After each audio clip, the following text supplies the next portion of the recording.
had been listening closely moments before leaving. A plastic cup lay on its side next to a torn page from a pocket notebook.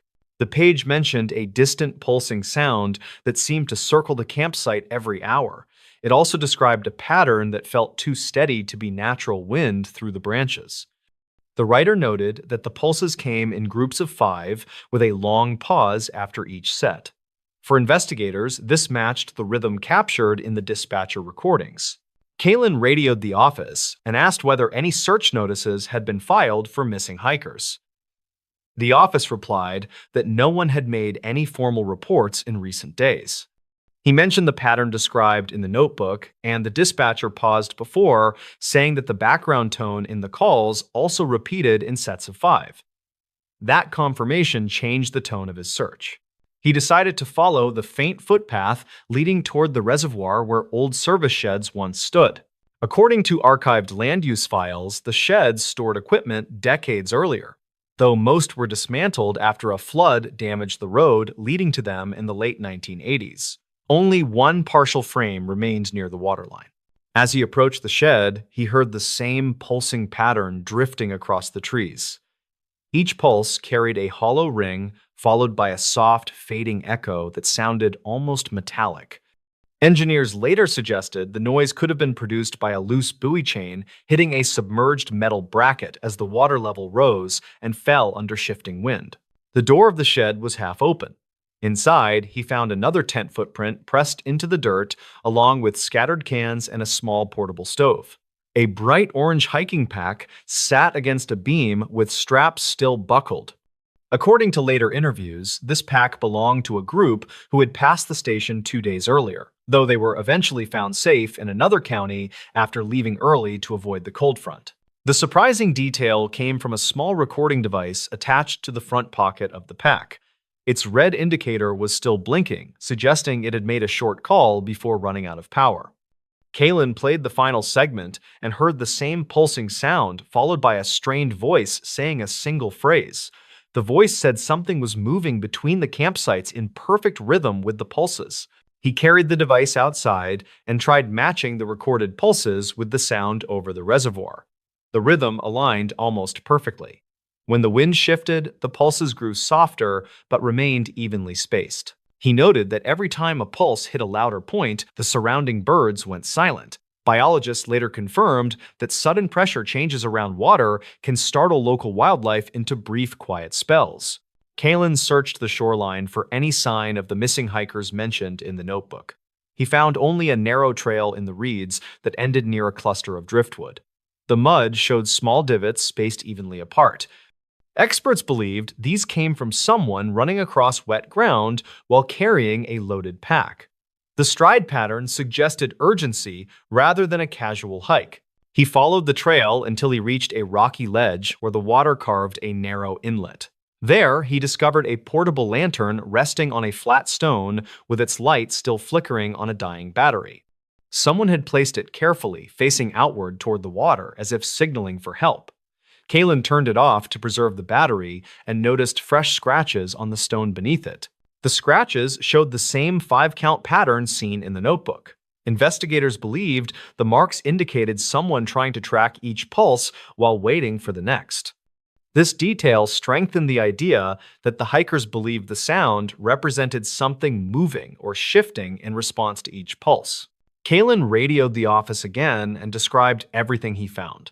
The dispatcher admitted that the 3 abandoned calls also ended right after the 5th pulse in each cycle.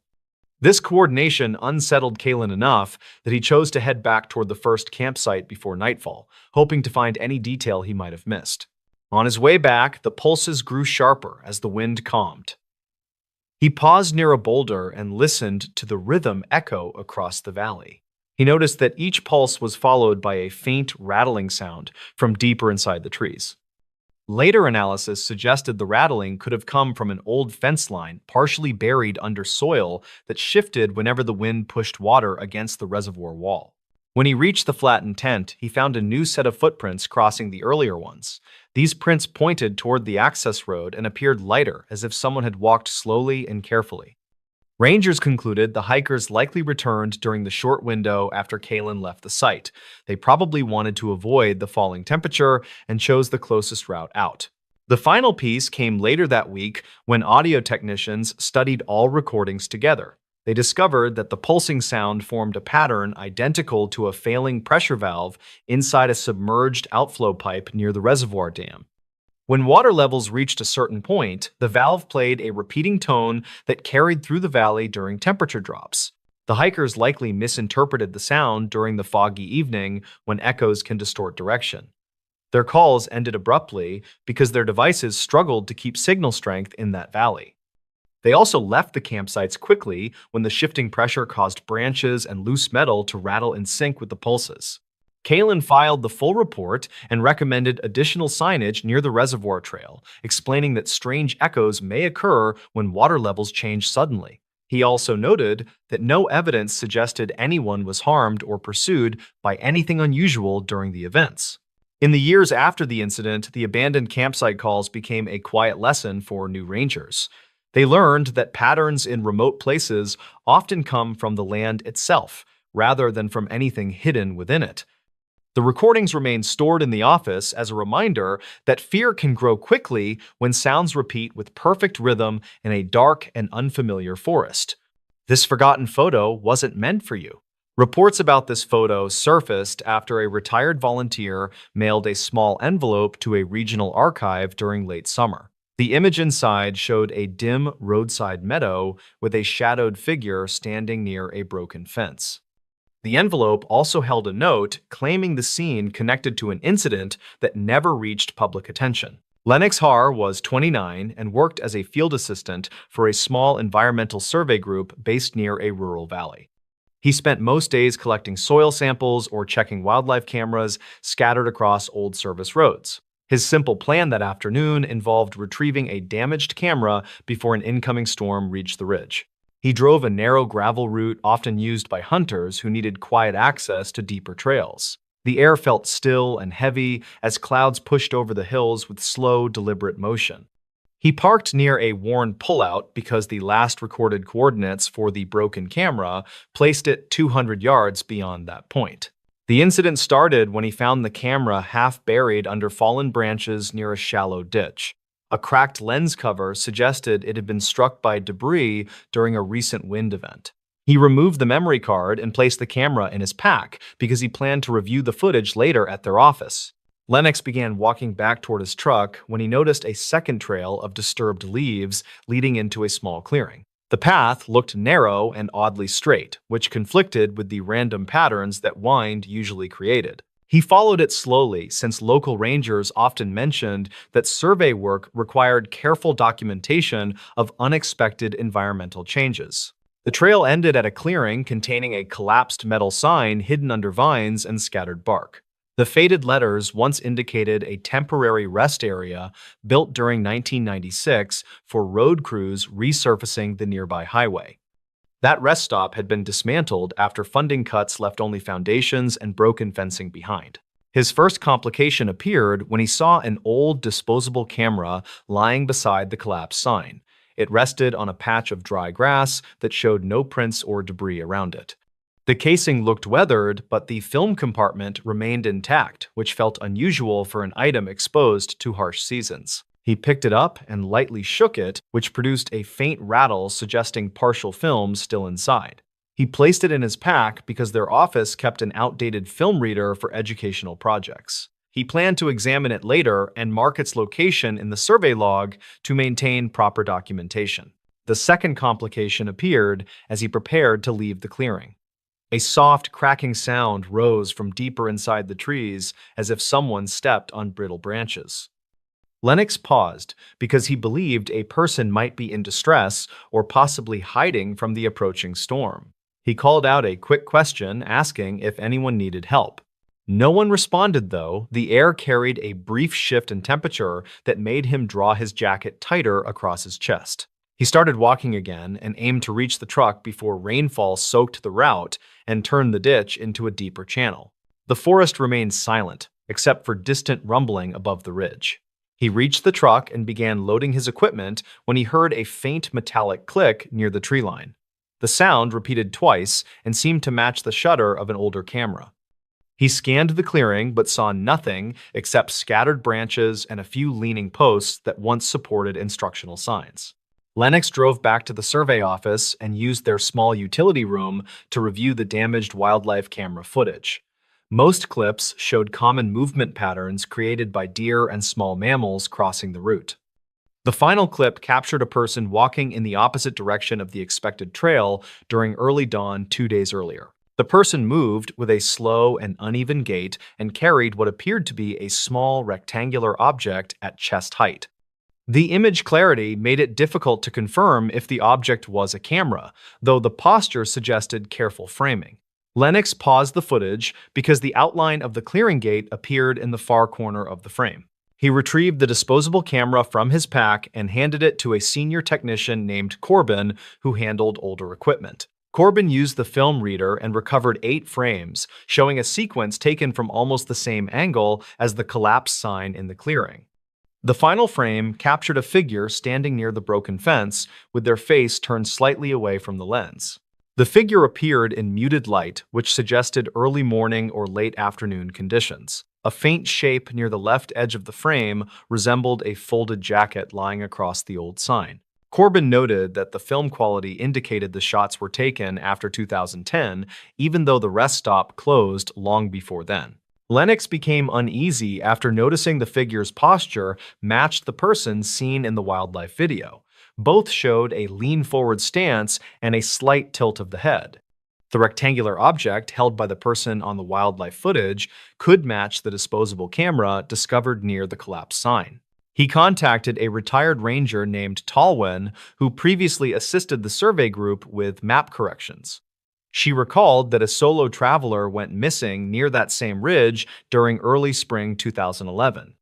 That traveler reportedly searched for abandoned roadside campsites that once held documented historical markers from older transportation routes.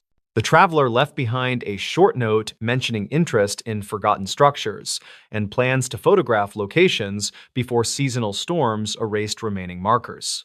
The final known lead placed the traveler near an old turnout connected to the same service road used by Lennox. Talwin explained that search crews relied on those clues but never found evidence beyond scattered gear. Lennox studied the disposable camera images again and noticed the shadow of an upright post near the figure's left side. The wildlife footage revealed that same post leaning at a matching angle in the clearing. This connection implied the person in the photos stood exactly where Lennox found the camera during his late afternoon survey. The twist emerged when Corbin revealed a final partial strip from the processed film. The strip contained one fragmented image that captured the clearing from a vantage point behind the broken fence. The perspective showed the photographer standing near the metal sign with their back turned toward the viewer. The photographer wore the same jacket seen on the ground in the earlier frame. Lennox returned to the site 2 days later because he wanted to compare the angles with the remaining markers. The ground around the collapsed sign showed faint indentations consistent with footprints older than a week but newer than a full season. Thin grass leaned toward the ditch as if someone had stood in the area while shifting weight repeatedly. He moved toward the broken fence and found a small rusted clasp lodged between 2 boards. The clasp matched a style used for travel pouches sold widely during early 2000 years. He placed it in a sample bag and took detailed notes to match its position accurately. He also found a torn corner of paper trapped under a rock near the ditch. The paper held part of a handwritten message referencing a plan to document a final viewpoint before leaving the region. The ink showed fading consistent with long exposure, yet the paper itself remained relatively intact.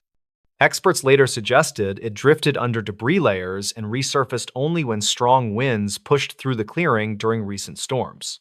Lennox followed the ditch for 40 yards until he reached a cluster of stones arranged awkwardly in a narrow line. The stones looked intentionally placed because they formed a gentle curve pointing toward a shallow rise behind the trees. He climbed the rise and found a flat patch of ground offering a clear view of the entire clearing. He stood there silently as faint wind pushed shadows across the broken fence. From that point, he could replicate the perspective in the fragmented film strip that showed the photographer from behind. This meant the photo captured someone positioned at the rise while the traveler stood near the sign preparing another shot. The most plausible explanation suggested that the traveler photographed the clearing repeatedly while unaware that someone moved behind them at the rise. That person may have used the wildlife path later identified in the camera footage. The storm that approached during the traveler's final day probably scattered additional traces that might have indicated a struggle or sudden retreat. Local volunteers believe the traveler attempted to return to the main road through the meadow, but became disoriented as rainfall obscured the route.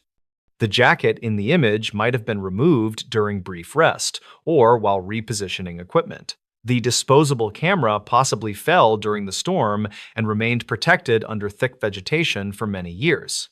Lennox provided his findings to regional authorities, who updated the old missing person file with the new evidence. They identified the figure in the wildlife footage as likely matching height estimates from the 2011 case. The possibility of a second person at the scene remained unresolved, though rangers suggested a passing hiker might have crossed paths unintentionally. The forgotten photo carried eerie weight because it revealed the photographer moments before an undocumented event shifted the path of their final hours. The image never showed clear danger, yet implied a presence that remained unaccounted for in any official record. Investigators believed the most reasonable conclusion involved miscommunication and lost orientation rather than malicious intent. Lennox visited the clearing once more during early autumn because the survey group needed updated vegetation samples. He said the place felt calmer, yet still held a quiet sense of unfinished memory. The broken fence leaned further, and the collapsed sign sank deeper into the soil, though the meadow continued growing around them with steady resilience. In the end, the forgotten photo reminded everyone that rural trails often hold small, disconnected moments preserved by chance. A misplaced camera or silent witness can carry fragments of a larger story that fades as seasons shift across old routes. The truth behind the traveler's final steps may never be fully known, though the evidence now fits a clearer pattern that respects both logic and the limits of memory. A night guard who returned after vanishing years ago. In archived reports kept by a regional security contractor, supervisors noted an unusual case involving a night guard who vanished during one shift. Those same archived notes later recorded his unexpected return many years after that first unexplained disappearance. The story centers on Marlon Givens, a 38-year-old security guard working occasional contracts in a sparse industrial district outside a small desert town. He had taken a temporary assignment at a storage yard that kept older medical equipment and assorted surplus materials locked behind tall fences. He expected a quiet night and hoped to finish the shift without trouble.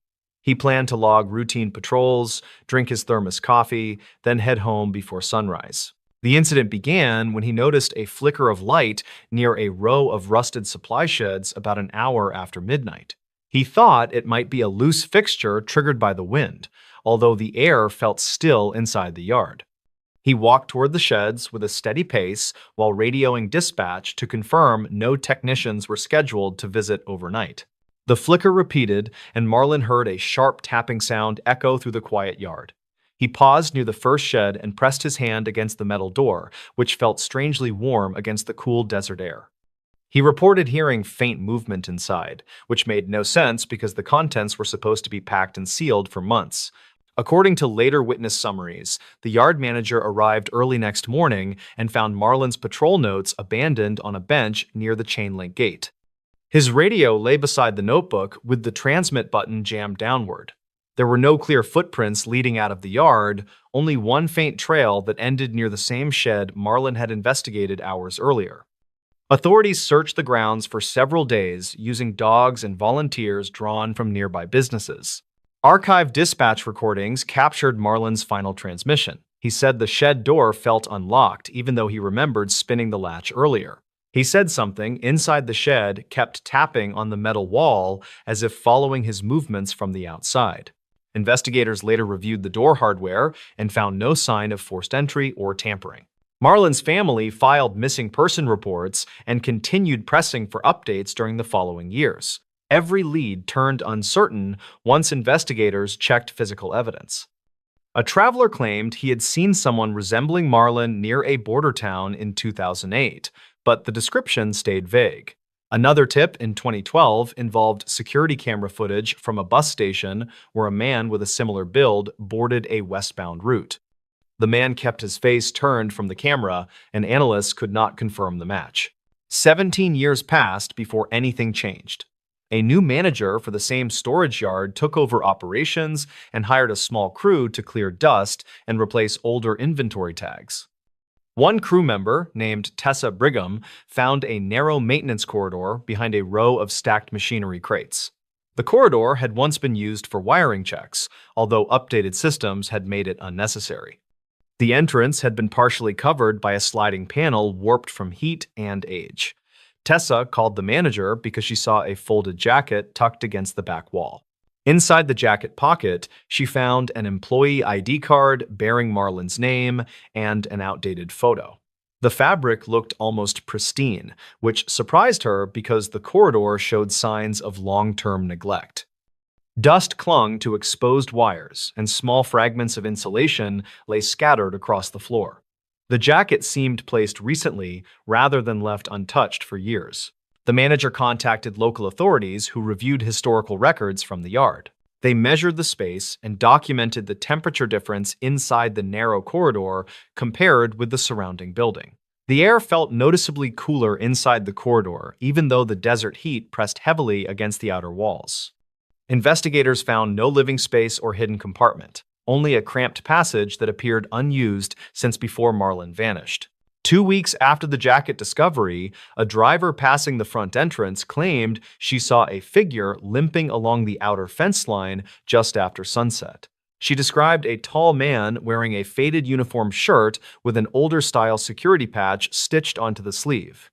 She slowed her car and watched the figure stop at the gate, then turned sharply toward the side road before disappearing behind a cluster of abandoned trailers. Deputies searched that area before finding fresh footprints beside a short length of broken fence. The prints matched the approximate boot size listed on Marlin's original employment form. A pair of partial handprints smudged the dusty trailer door, yet the angle suggested someone had steadied themselves carefully instead of forcing the door. 3 nights later, a clerk at a gas station about 2 miles away reported a strange encounter with someone she believed might be Marlin. She said the man stepped inside wearing a sun-bleached jacket and carrying a small spiral notebook. His face appeared drawn and tired, and he avoided eye contact except when asking quietly if the station still hired overnight help. The clerk stepped away briefly to notify her supervisor, then returned to find the man gone. Security video confirmed the visit, but provided only a grainy view of the figure as he exited the building. Investigators pieced together a timeline using those sightings, although several points conflicted with environmental data. A thermal camera mounted on the yard perimeter recorded a single figure approaching the sheds 4 hours before the gas station visit. The stride length matched the figure seen by the driver earlier that week. That meant someone moved between the fenced property and the nearby road multiple times within the same night, yet no patrol officers saw anyone on routine checks. Authorities distributed updated informational sheets to local hospitals and shelters. Staff at a small emergency clinic contacted them 2 days later. A man had walked in during a quiet afternoon, asking to speak privately with whoever handled security matters. He said his name was Marlin Givens and that he wanted to return something he had taken from his old job. He reached inside his jacket and placed a folded patrol log on the counter, then asked if he could sit near the entrance because noise bothered him. Clinic workers described his voice as strained and uneven. He told them he remembered stepping into the shed and hearing someone whisper behind him, even though he saw no one there. He said the light inside the shed turned blindingly white and everything around him felt hollow, like the air had drained out of the room. He insisted he had not run away or abandoned his post. He claimed he simply walked back toward the exit and found the yard empty when he emerged. A responding deputy said Marlin seemed confused about the year, although he recognized the town name and his original employer. His clothing showed little wear despite his long absence. The notebook he carried had several pages filled with odd time entries that did not match any known calendar format. Each entry tracked moments by counting shadow movements or changes in distant sounds rather than standard clock hours. When investigators asked where he had been, Marlin paused for a long moment, then said he had walked along the sheds until the ground changed. He said it felt like he crossed through a place built from repeating patterns of metal and dust. He claimed he followed a path that returned him to the yard entrance where he saw new padlocks on the gate. He appeared genuinely unaware that many years had passed since he first vanished. Medical staff examined him and found no serious injuries. His vital signs remained steady, yet his body temperature ran slightly cooler than expected for someone standing in a warm environment. Specialists reviewed his story and proposed several theories, including psychological shock and memory displacement caused by extreme stress.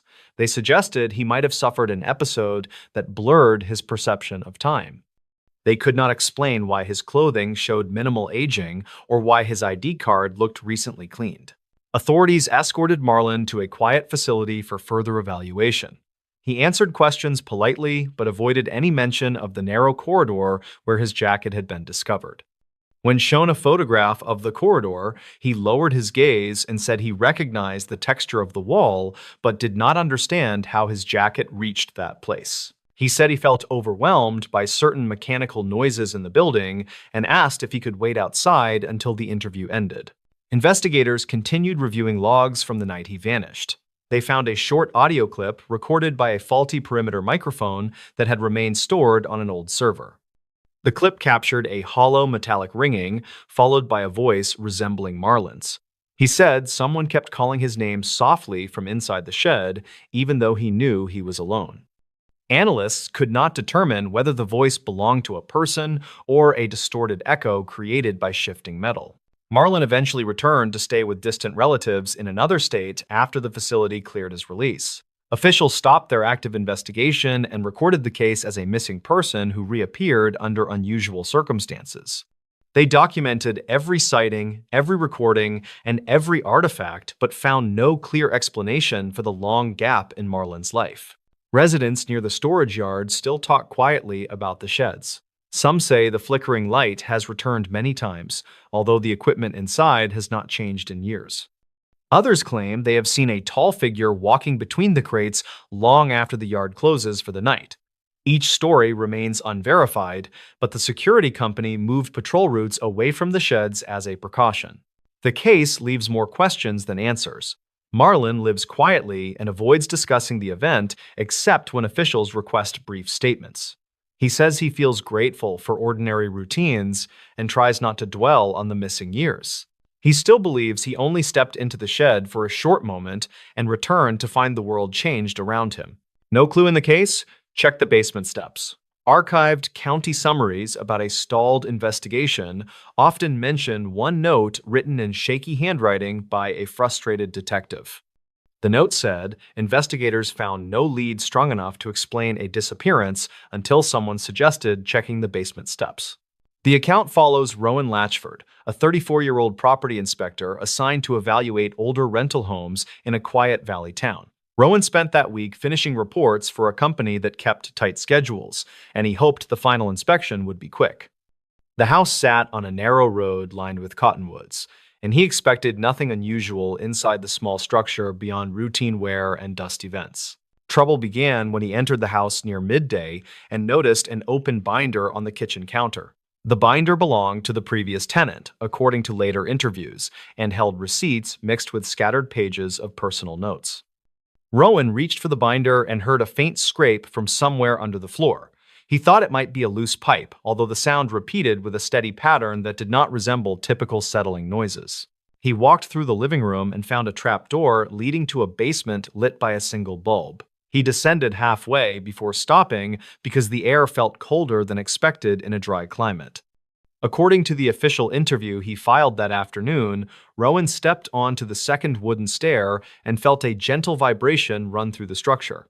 He called out to check whether anyone stayed below. Investigators later confirmed the basement held only boxes, an old dryer, and a short tool bench. Yet Rowan insisted he heard someone move through the darkness as if sliding an object across concrete. He backed away carefully and climbed to the kitchen where he took several photos for his report.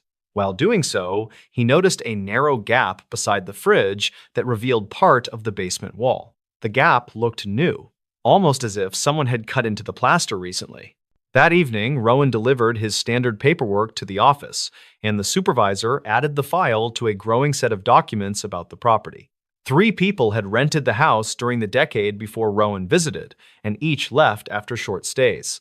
One renter never picked up her final deposit refund.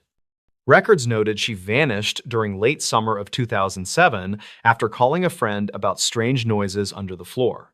A local deputy remembered limited details about that older case because the missing renter left few personal items. The deputy said they searched the basement carefully and found nothing suspicious beyond the older wiring and a slight draft behind the tool bench.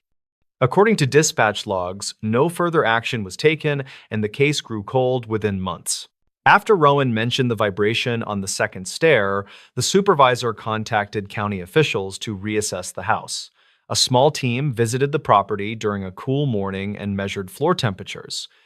They found the steps leading into the basement remained colder than the surrounding air by several degrees. They traced the draft to a narrow channel in the wall, although they struggled to find an accessible entry point. A specialist reviewing older structural plans discovered an unusual mark in the blueprint for the original foundation. The mark indicated a void that did not match the visible basement layout. The team returned to the house and placed a sensor near the second stair. The device recorded faint rhythmic impacts similar to tapping on hollow material. The pattern repeated at irregular intervals and grew louder when weight pressed on the step above. A neighbor living across the road reported that the house had a strange reputation long before Rowan's visit. She claimed she often heard soft metallic knocks coming from its open windows at night. She also recalled seeing a tenant in 2011 leave the house carrying a heavy bag while glancing repeatedly toward the basement door. He drove away before anyone spoke with him again. Investigators reviewed audio clips captured by the sensor. One clip contained a muffled voice that sounded like a whisper rising through the floor. The words stayed unclear, yet the tone suggested someone calling for assistance. They compared the voice with emergency calls from 2007 made by the renter who disappeared. Some vowel shapes matched, although experts could not guarantee a perfect link. Authorities returned to the house for a deeper inspection. They removed the boards covering the second stair and found a thin metal sheet fixed between the wood planks. Someone had cut a small notch along the sheet edge, which connected to the narrow channel inside the wall. A slight draft rose through the notch as if air flowed from a lower space that had not been mapped. They shifted equipment and followed the channel downward with a fiber camera. The footage showed a cramped void between concrete barriers filled with tangled wires, scraps of fabric, and a scattering of small objects. One object looked like a bracelet that matched a description listed in the old missing person report. Investigators enlarged the image and confirmed its distinctive pattern from archived photos provided by the renter's family. Workers pried open a section of the wall and expanded the narrow channel enough for entry. They climbed inside and found a small step cut into the concrete, leading deeper than expected.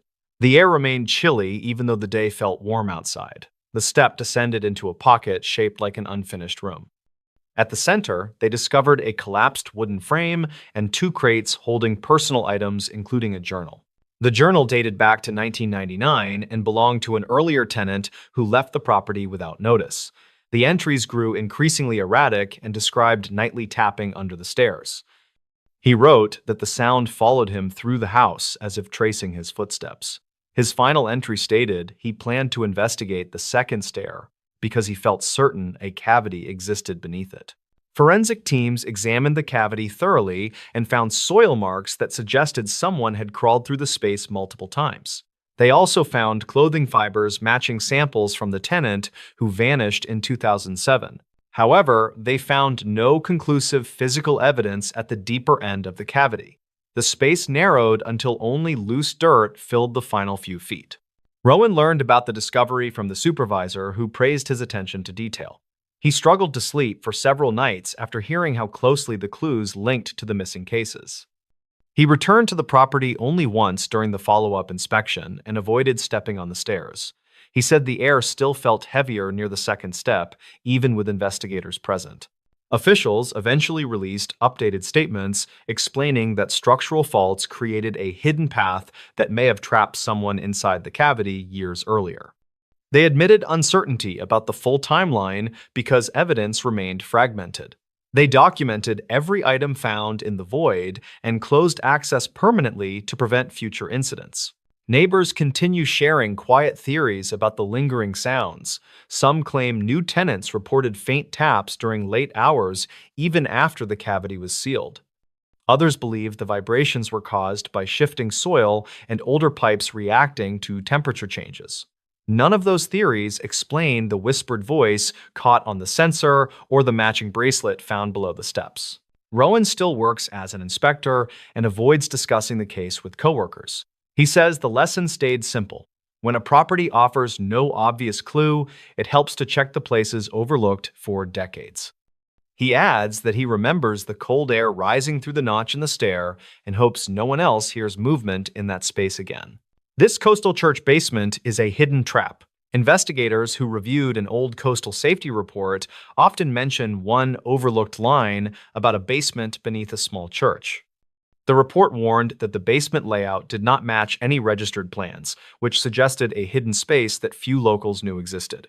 The story follows Leda Corvan, a 36-year-old maintenance contractor hired to check storm damage along a quiet shoreline district. She worked for a regional service crew that handled repairs for aging buildings near the harbor, and she arrived expecting a simple survey. Her final task involved inspecting a weathered church built during the early 1920s, and she hoped to finish before the tide winds grew strong. Leda walked through the main hall while noting cracks along the plaster and water stains creeping down the stained glass frames. She found the air noticeably colder near the rear doorway, and she marked it as a possible ventilation issue. She planned to measure the heating ducts, then return to her truck before reporting her findings. Trouble began when she stepped into a narrow corridor that led toward the basement. She heard a faint rhythm rising from below, and the sound resembled someone dragging a thin object across stone. She called out to check whether the pastor remained in the building, yet the hall stayed quiet. She decided to investigate carefully because her contract required full inspection of foundation areas. According to her later written statement, Leda descended the first set of stairs and reached a landing paved with old bricks. She noticed a light fixture that flickered weakly, and each flicker seemed timed with the dragging sound rising through the floor. She tested the bulb and realized the wires had been cut long ago. The faint light came from a source deeper inside the basement. The official building file showed only one basement room used for storage. Yet Leda found a second doorway that did not appear in the plans. She pushed it open gently and found another staircase built from uneven stone, and cold air drifted upward in slow pulses.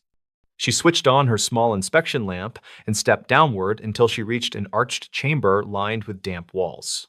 The chamber held several wooden pews stacked against one side, along with a wooden crate that had been pried open recently. Inside the crate, she saw pages from a handwritten ledger bound with twine.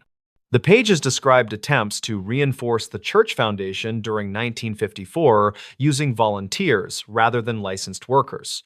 The entries grew strange as they continued because they mentioned hearing voices from a deeper level beneath the stone floor. Leda photographed the crate and the ledger pages before noticing a narrow passage cut behind a row of broken pews. The passage sloped downward and ended at another set of steps that curved sharply to the right. The dragging sound echoed through the curve, and each vibration felt stronger than before. Leda radioed her supervisor to report a possible structural hazard, then moved far enough into the passage to gather more details. A retired caretaker who lived nearby later told investigators that the basement once extended toward an older storm drain tunnel. He said past staff members occasionally heard footsteps rising through the stone, but they dismissed the sounds as pressure shifts caused by high tides. He also recalled that one volunteer worker disappeared during the 1950s after entering the basement to repair a collapsed beam. Leda continued recording her inspection, and the audio captured sudden impacts on the walls surrounding the lower steps. She described the impacts as heavy strikes that repeated in slow sequences, then paused without warning. She noticed the stones seemed recently polished in certain areas, even though the rest of the basement carried layers of dust. She marked these polished patches as unusual points for later examination. Officials reviewed Lada's pictures and found concealed hinge marks beneath the dust along the side of the step curve. The marks indicated a hidden panel that once opened into another space, sealed sometime after 1973 when new building permits updated the church blueprint. That sealed space matched no registered design and had no documented purpose in county files. A local volunteer group joined investigators to help remove debris from the passage. They cleared the curve and found an iron gate wedged shut by fallen stones. When they lifted the stones, the dragging sound started again, now louder and more deliberate. The group paused to listen, and the sound seemed to circle the chamber below, as if someone traced the perimeter in measured steps. They forced the gate open with careful pressure. The interior revealed a second chamber shaped like a half dome, with water pooled along its edges. The air felt colder than expected for a coastal underground room. Near the center lay a sunken depression filled with old ropes, stained cloth, and a metal toolbox. The toolbox held wrenches and nails coated with salt from decades of exposure. The dragging sound returned when one volunteer stepped near the depression. It echoed beneath their feet and shifted toward the steps, which startled the group. Leda suggested placing a sensor in the depression to track vibrations. The sensor immediately detected movement in a cavity below the chamber floor. The movement followed a steady rhythm similar to someone pacing in a cramped space. Authorities paused the inspection and brought structural engineers to map the cavity. Using ground imaging tools, they identified a hidden rectangular room directly under the depression. The room measured only a few feet tall and had one narrow exit leading into a smaller vertical shaft. Engineers believed the shaft once connected to a storm drain network abandoned during the early 1960s. While examining the depression, a volunteer found a rusted key partially buried under the ropes. The key fit a small lockbox stored inside the church office. The pastor granted permission to open the box, and inside, investigators found several notes written by the same volunteer who vanished in 1954. The notes described hearing someone calling from below the basement stairs during late evenings. The final note warned that the steps felt strange each time he stood on them, as if a hollow space reacted to his weight. The team returned to the chamber and removed a section of stone near the depression. They uncovered the top of the hidden room beneath, and inside, they found fragments of clothing, bits of rope, and a metal tag bearing the vanished worker. What investigators pulled from that lake tunnel? A forgotten service tunnel sat beneath a quiet mountain lake for nearly 40 years, sealed behind rusted grates that no one bothered to maintain. Rangers believed the old structure had collapsed long ago, and most locals barely remembered why it existed in the first place. That changed after a dry summer lowered the waterline and exposed the entrance again. What investigators pulled from that lake tunnel forced them to reopen a case they once treated as little more than a strange disappearance. Maren Halcombe was a 35-year-old trail engineer who specialized in documenting aging infrastructure around lakes and reservoirs. She spent most days hiking between work sites with a heavy pack full of radios and mapping tools. On a warm morning in late August, she drove to Alder Lake, a small body of water known for its calm surface and thick pine ridges. Her assignment was routine: inspect erosion along the northern bank, verify the safety of old retaining walls, then return before dusk. She clocked in at the ranger station, joked with the staff about the heat, and signed out a small aluminum boat to reach the inspection markers. Maren motored out at noon. She radioed a quick message saying she would check the North Cove before continuing toward the deeper water near the dam. Her voice sounded steady and relaxed. A pair of kayakers saw her near the center of the lake an hour later, drifting slowly while writing notes on her clipboard. They waved and she waved back. Nothing looked unusual. When Maren failed to return the boat by late afternoon, rangers launched a search. They found the aluminum boat drifting near the North Cove with the motor idling on low power. Her tools remained inside the hull, and her clipboard lay open with a half-written line about sediment patterns. The lake was calm, and there were no signs of struggle. Divers searched for 2 days but found nothing. The The case stalled until the waterline dropped the following summer. A drought revealed the top edge of a wide concrete arch near the North Cove, about 20 feet from the shoreline. Rangers recognized it from an old blueprint stored in county archives. Decades earlier, engineers had built a service tunnel to move equipment between two sides of the lake during dam construction.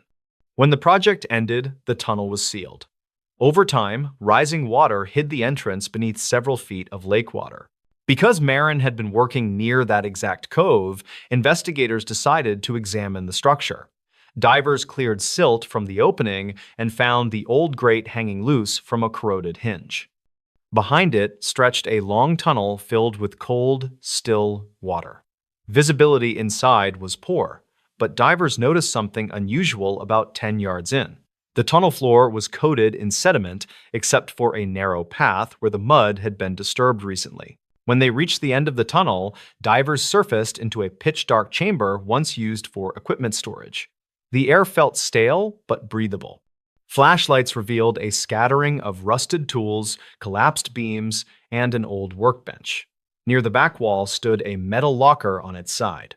The door hung open, and inside lay a waterproof field pouch containing several items. One was a laminated ID badge belonging to Marin Halcombe. The pouch also held a small audio recorder. Its casing was cracked, and the switch had rusted in place. Technicians dried the device carefully, recovered the microcard, and played its single surviving file. Much of the audio was muffled water damage, but a few sentences remained intact. Marin sounded slightly winded. She mentioned finding an opening along the bank where the water line had dropped. She said she saw light glinting behind the grate and thought someone had left equipment inside by mistake. Her last clear words were that she heard something move deeper in the tunnel, followed by a short metallic scrape. The recording cut out abruptly. Investigators returned to the chamber and examined drag marks along the floor. The marks suggested someone or something had been pulled across the concrete toward a narrow side passage that did not appear on the original blueprints. That passage led to a collapsed section where jagged rebar jutted from broken slabs. In that corner, divers found fragments of a torn work glove identical to the ones Marin had checked out that morning. A deeper search uncovered something else. Hidden beneath a fallen beam was a rolled canvas bundle containing several notebooks wrapped in plastic. The notes belonged to a maintenance worker named Heron Colt, who had vanished from a nearby work camp in the late 1980s. His disappearance had been treated as a likely accident after a storm flooded the area. The notebooks told a different story. Heron wrote that he heard movement in the tunnel long after the construction crews had closed it. He mentioned seeing a lantern glow that vanished the moment he approached. His final entry read that he believed someone had been living inside the access chambers after they were sealed. Locals recalled rumors from that time about a man dismissed from the work camp after several confrontations. Witnesses reported seeing him fishing near the North Cove late at night and wandering into restricted areas. Nothing linked him formally to Heron's disappearance, and the matter faded as the lake rose and sealed the tunnel for good. Now, investigators had two vanished people, decades apart, tied to the same underwater structure. During a final sweep, divers found something wedged behind a rusted maintenance cabinet. It was a length of nylon rope, frayed at one end and tied at the other with a crude loop.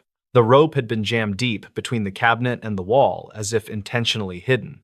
Tests showed it had been submerged only a short time. Nearby, on a scraped section of concrete, technicians lifted a partial boot print inconsistent with Marin's or the diver's equipment. The pattern matched older logging boots sold regionally in the early 2000s. In the weeks that followed, investigators pieced together a theory. Someone familiar with the old structure had been accessing the tunnel during periods of low water for years. They could have used the storage chamber as a shelter, reachable only when the lake receded. Heron's notes suggested this individual may have been using the tunnel since the construction era. The drag marks and rope indicated the person used the side passage regularly, possibly as an escape route when water levels rose.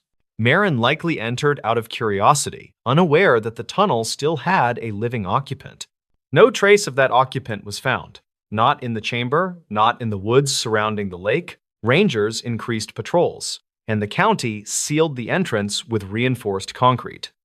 Boaters still avoid the North Cove, and longtime residents say the lake feels different now, quieter in a way that makes people stay close to shore. What investigators pulled from that lake tunnel offered no final answers, only the remnants of two lives interrupted decades apart. The items sit in climate-controlled storage boxes in the county evidence room. Marin's clipboard rests beside Heron's notebooks. Both point toward the same forgotten place beneath the lake where darkness, stale air, and unexplained movement lived long after the surface world forgot the tunnel even existed. Why this forest bridge terrified every hiker. A narrow forest bridge became the center of an investigation after hikers reported the same strange detail that appeared again and again over nearly a decade. That bridge stood deep inside a protected woodland reserve, and although thousands of people passed it during daylight, only a handful crossed it near dusk. Their accounts drove rangers to review old logs, archived calls, and a long-neglected report that revealed why so many felt uneasy near that span. Elon Mercer was a 31-year-old trail cartographer hired to document erosion along older footpaths. His job required long hikes with a pack full of measuring tools, and he often worked alone because his schedule changed constantly. One afternoon in early fall, he planned a simple route that would take him over a ridge, down into a fern-covered valley, then across the narrow footbridge locals called Pine Crossing. He left the ranger station just after noon, logged his coordinates, and told the desk attendant he expected to return before sunset. He moved quickly for the first few miles. The air felt crisp, the forest quiet, and the trail looked freshly cleared. By mid-afternoon, he reached the ridge and began his descent toward the bridge. At that point, he radioed a short update saying the trail conditions seemed stable. His tone sounded normal. Nothing suggested concern. Nearby hikers later said they saw him pass with an easy stride, and he nodded politely before heading farther down the trail. Elon did not return that evening. The desk attendant called him at 7, then called again 30 minutes later. No response came through the radio, and his phone went straight to voicemail. Rangers hiked out with flashlights and checked the ridgeline first. They found nothing until they reached the bridge where Elon's pack sat propped against the railing. His tools were inside, neatly arranged. The pack showed no damage, and his notes appeared undisturbed.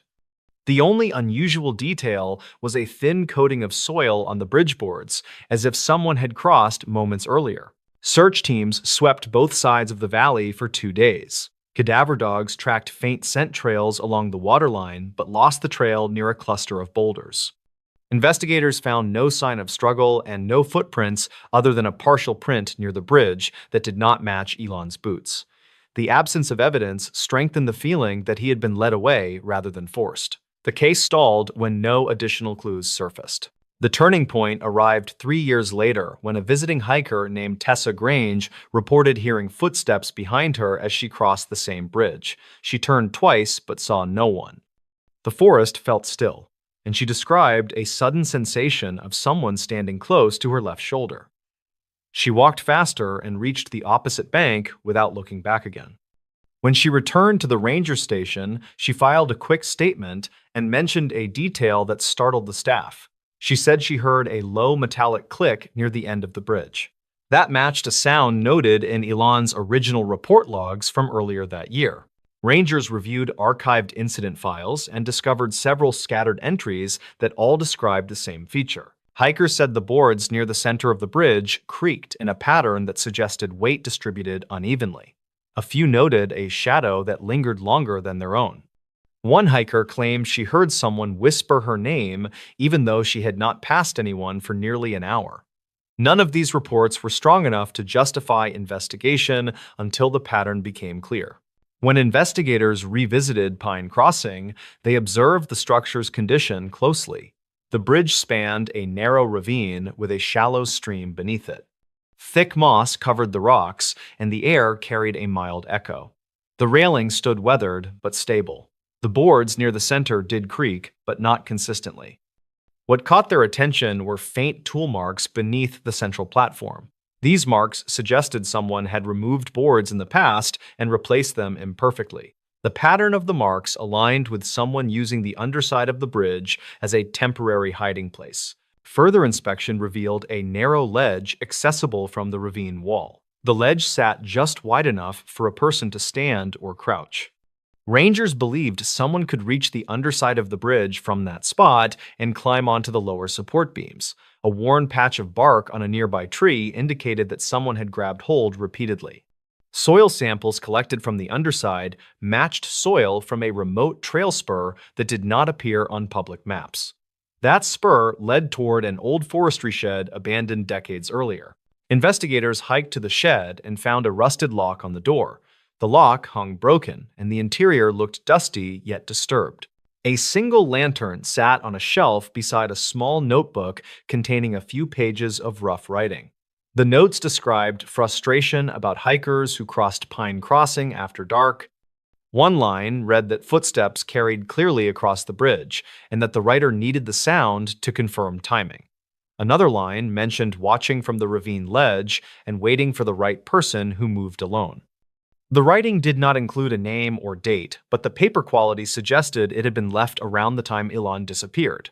Inside a nearby cabinet, investigators found an older model trail counter. The device recorded motion along a narrow path and stored basic timestamps. When technicians accessed the memory, they found several entries showing activity near the ravine at irregular intervals. One timestamp aligned closely with the day Elon vanished. Another aligned with the day Tessa heard footsteps behind her. The counter logs suggested someone used the hidden spur trail regularly until roughly a year before the device was discovered. Rangers interviewed longtime residents living near the forest boundary. One elderly man recalled seeing a figure carrying a lantern near the ravine 10 years earlier. He assumed it was a surveyor until he noticed the figure walking directly beneath the bridge. A former fire crew volunteer remembered that the old forestry shed was once used as a temporary lookout post during wildfires. He said that access to the ravine ledge had been mentioned in old training manuals, though most newer staff never learned about it. These statements gave investigators a clearer understanding of how someone could watch hikers unnoticed for years. The most compelling clue emerged when technicians enhanced an older trail camera photo taken from a ridge overlooking Pine Crossing. The image showed a small silhouette moving under the bridge around the time Elon went missing.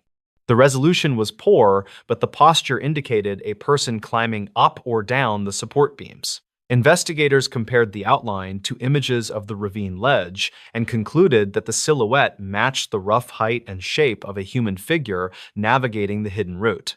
Piecing together the evidence, investigators believed someone used the underside of the bridge to observe or intercept hikers who traveled alone near dusk. They theorized that Elon encountered the person while documenting erosion along the ravine wall. His pack being left neatly suggested he placed it down willingly, perhaps because he heard someone call to him from below or behind. The partial footprint near the bridge likely belonged to the person who used the hidden route to approach him. The soil on the boards supported this idea because it matched the path leading to the old shed. The findings did not solve every part of the case, yet they offered the clearest explanation for why Pine Crossing felt unsettling to so many. The idea that someone had waited below the bridge, listening for footsteps and watching silhouettes, was enough to unsettle even experienced hikers. Rangers reinforced the structure shortly after the investigation and sealed access to the ravine ledge. They also closed the old spur trail and removed remaining debris from the forestry shed. Today, Pine Crossing looks like any other narrow forest bridge, though those who know its history still cross it quickly. They say the boards hold echoes from the years when a hidden figure waited beneath them, listening for a single set of footsteps fading into the valley. The forest remains quiet, but every creak of the railing reminds hikers of why the bridge earned its reputation and why investigators still study the case to understand what truly happened on the day Elon Mercer disappeared. The warning hidden in that old dashcam file. A forgotten dashcam file sat on an aging memory card for years before anyone bothered to play it, and the warning recorded in those shaky seconds pushed investigators back toward a case they thought had ended. The file came from a car abandoned in a storage lot behind a rural towing company, and the message inside it raised questions that no one could answer cleanly. Ryland Corbett was a 34-year-old landscape electrician who drove long routes across scattered mountain towns. He kept a careful routine so he could reach each job site before sunrise, and he relied on an old dashcam mounted beneath his rearview mirror to track mileage and protect himself from liability. Ryland preferred quiet roads, and he often took a narrow side highway that ran between pine forest and empty service pullouts. His friends said he liked that road because it gave him time to think without interruption. On a cool night in early autumn, Ryland left a job site later than normal. He told a coworker he planned to drive straight home rather than stay in town. He looked tired but steady, and he mentioned nothing about trouble. He bought fuel at a station near the highway entrance, grabbed a bottle of water, then headed toward the dim mountain road he used every week. His last confirmed call came through his work phone at roughly 9, and he said he expected to arrive home in 2 hours. He never arrived. A county deputy found his truck the next morning parked at a slight angle on the shoulder of a forest stretch that saw little overnight travel. The engine was cold, the doors were locked, and Ryland's tools sat neatly in the truck bed. There were no signs of a struggle and no indication he left the truck willingly. Search teams combed the woods for 2 days, but found nothing beyond faint footprints leading a short distance into the trees. Those prints vanished in a patch of dry needles where the ground was too firm to hold detail. The truck remained in evidence storage for months until the case grew cold. Eventually, it was transferred to a private towing lot. The dashcam stayed attached inside the cab, and no one checked the memory card again until nearly 8 years later when the towing company changed ownership. During a routine inventory sweep, an employee named Soren Lay removed the old dashcam because it rattled when he shut the door. He decided to check the card out of curiosity, and the first playable clip froze him in place. The file began with ordinary night driving. The headlights cast narrow beams over cracked asphalt as the forest shifted around the truck. A low hum filled the microphone, likely from the engine. Ryland's voice appeared once near the start, and he sounded annoyed about a vehicle that seemed to be trailing him for several miles. His tone was controlled, yet it carried an edge of confusion. He asked if the driver behind him needed to pass, then muttered that the vehicle kept fading out of view and returning again. A few minutes into the video, the headlights from a trailing vehicle appeared at the far edge of the frame. The light glared briefly, then vanished as if the driver dipped their beams or pulled back suddenly. The dashcam's date stamp suggested it matched the time frame of Ryland's disappearance, though the digits were partially corrupted. About 20 seconds later, Ryland whispered that he saw the trailing vehicle again through his side mirror. His voice tightened as he said the truck behind him had a broken fog light on the passenger side. That detail mattered because similar reports surfaced around that same highway during preceding months. The recording shifted as the truck rounded a bend. The microphone picked up a metallic rattle from the passenger door, followed by a faint rustling sound that seemed out of place. Analysts later believed the rustling came from something brushing along the truck exterior. Ryland's breathing quickened, and he said someone had stepped onto the road ahead. The camera captured no figure, yet the truck slowed sharply. Ryland spoke again, stating that he recognized something about the person's movement. His next sentence was barely audible, and investigators could not confirm whether he said the word drugged or dragged. The audio fractured when the trailing headlights suddenly filled the dashcam frame. The glare overwhelmed the sensor, and the clip flickered between brightness and near darkness. Ryland cursed under his breath and said he would pull into the next service turnout. The microphone caught the heavy thump of the truck hitting loose gravel. The truck angled toward the right shoulder, where a small turnout opened beneath leaning pines. The camera tilted as if the mounting bracket loosened. The final 2 seconds before the cut showed a blurred outline near the driver's side window. That outline appeared tall, with narrow shoulders, though the frame lacked enough clarity to define facial details. The dashcam file ended abruptly. The final second recorded a strange 3-tone pattern that technicians believed came from the dashcam's internal warning system. Older models produced that sound during sudden vibration, but the pattern also triggered if the device detected manual interference. The combination of glare, sudden movement, and the abrupt cutoff suggested someone may have touched the dashcam before the recording terminated. Investigators re-examined witness reports from the night Rylan vanished. Several drivers traveling the mountain road claimed they saw a dark truck with a broken passenger fog light weaving across lanes.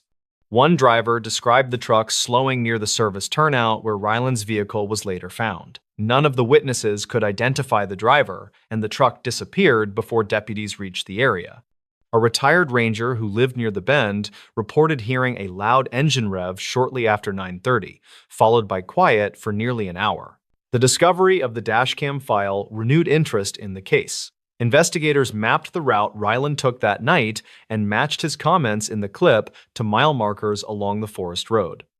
The moment he mentioned the broken fog light aligned with a curve known for concealment due to heavy tree cover. The point where he slowed matched the turnout used historically by maintenance crews who serviced power lines.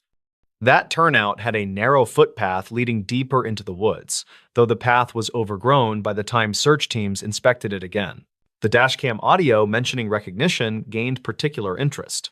Rylan had completed several contracts in the same region during the months before his disappearance, and he frequently worked near remote properties. Detectives theorized that he may have encountered the same vehicle or person previously.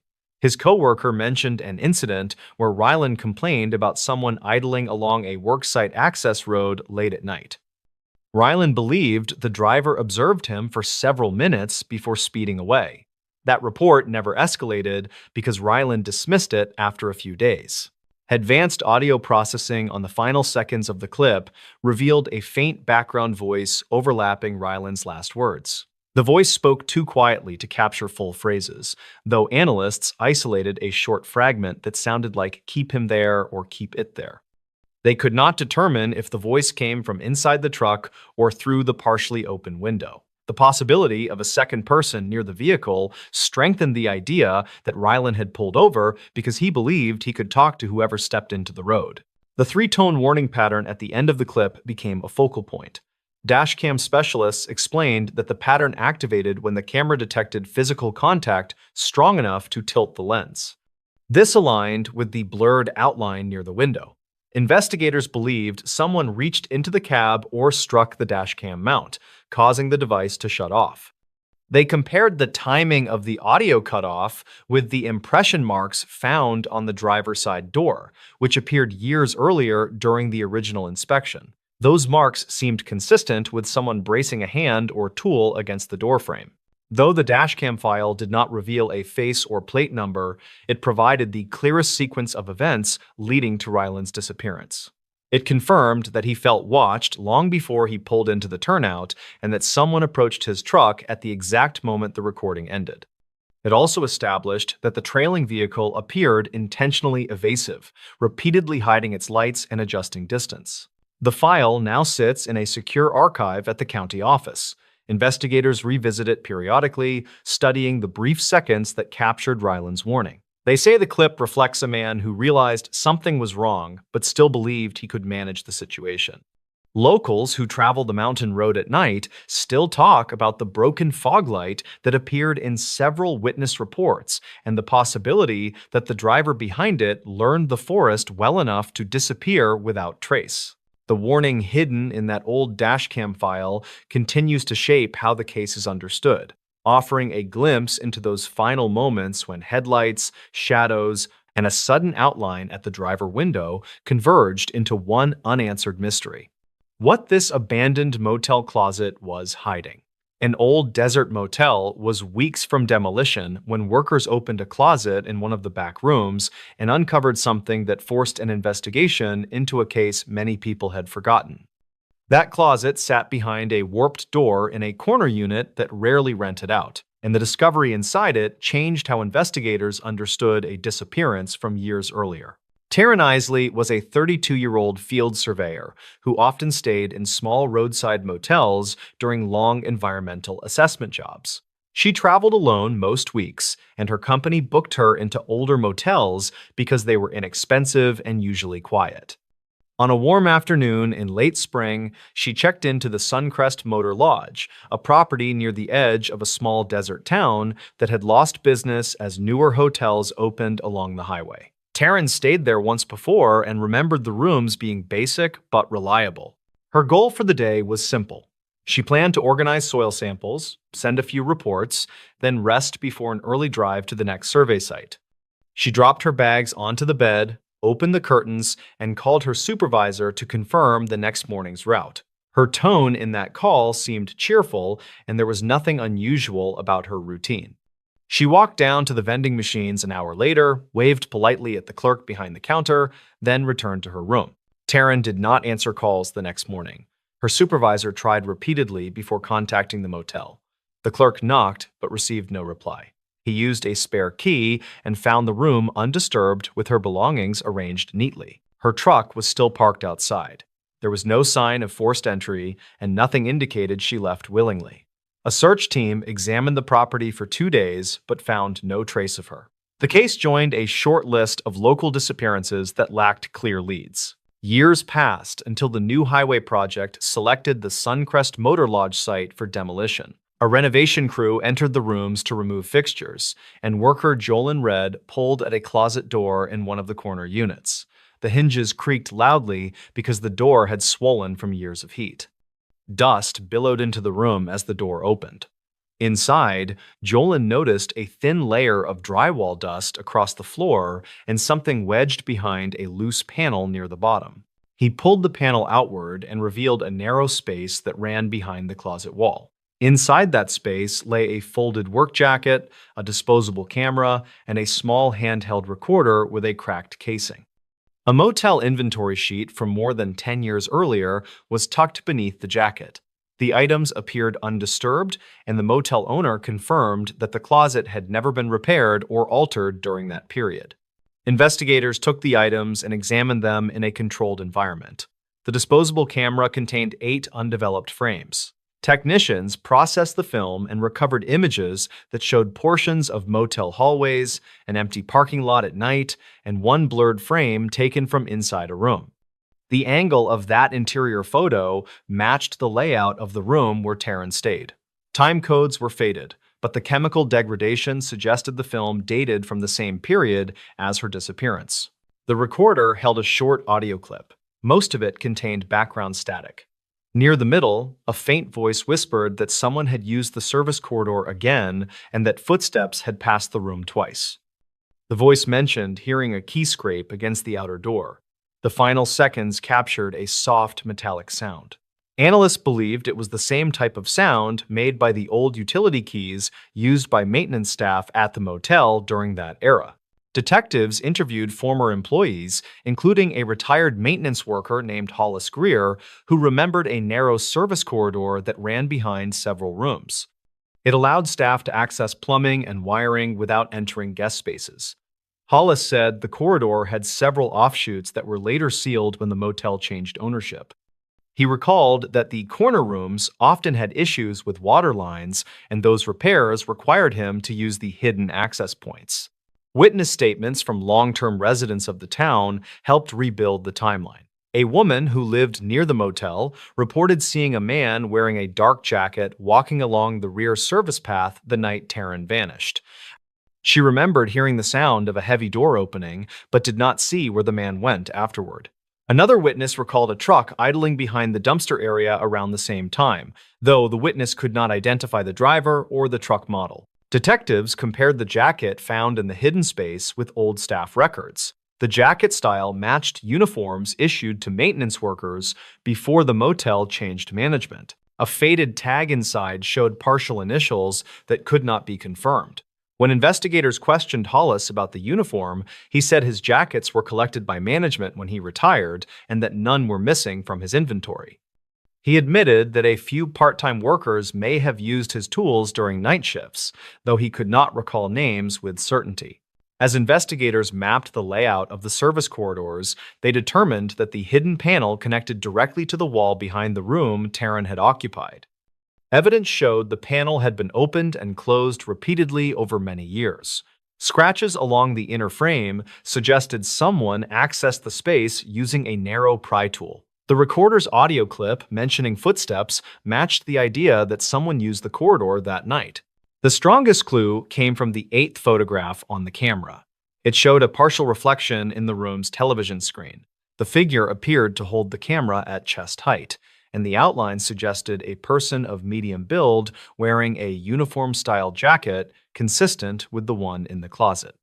The reflection was too blurred to identify facial features, but investigators noted a metal badge clipped near the collar. The motel owner confirmed that staff during that time used metal badges with their position titles. Piecing the evidence together, investigators believed someone with access to the service corridor entered Taryn's room late that night. They theorized that Taryn heard something in the hallway, began recording out of caution, then placed the camera and recorder near the closet when she sensed movement behind the wall.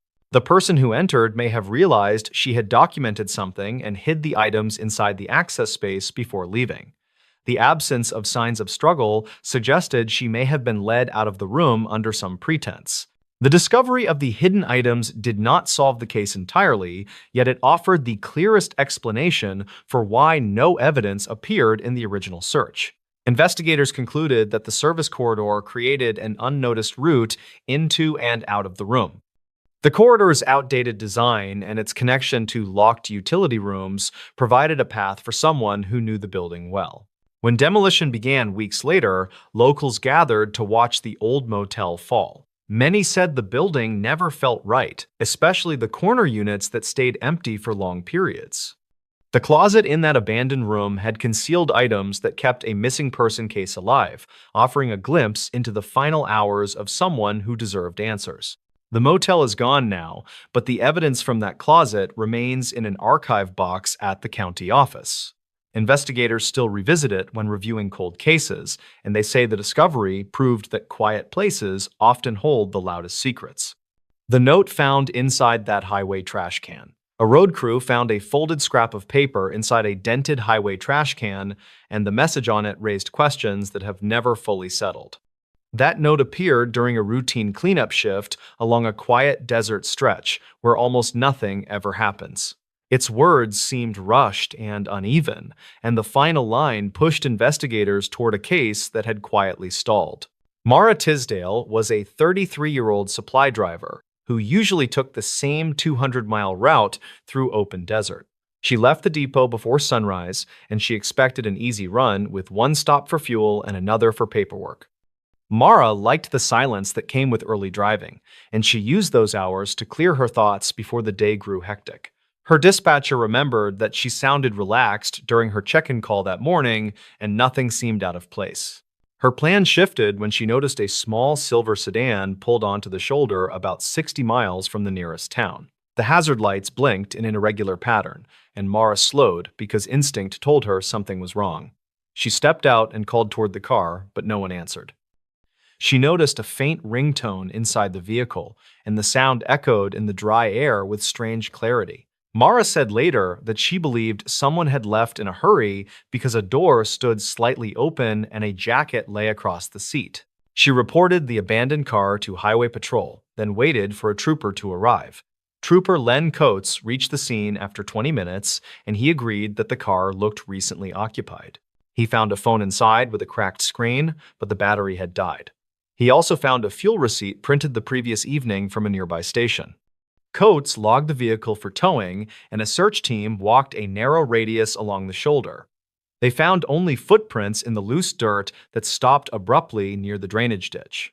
The sedan belonged to a 31-year-old lab technician named Orrin Kay, who lived in a small desert town 2 hours away. Orrin was known for keeping to himself, and he rarely traveled beyond a short commute between his apartment and his workplace.